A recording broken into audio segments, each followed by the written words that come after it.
guys, gagawa po tayo ng bonsai na mangga. Kailangan po natin magputol ng sanga. Yan po yung gagamitin natin sa project natin.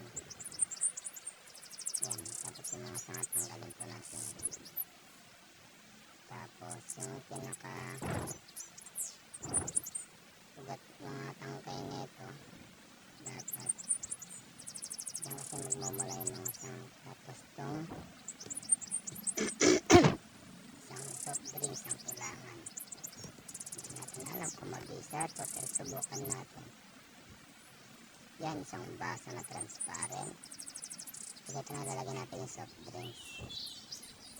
Ito, dito natin itakat yung lalabasan ng ugat. Daan-daan lang para hindi masugatan ang iyong ema na pwedeng magkaugat at pwede nyo nang itanim. Pagkatapos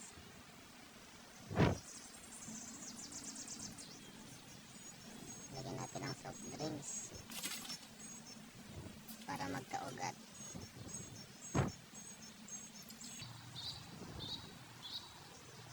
Try nyo rin po sa bahay nyo para makita nyo rin po ang resulta.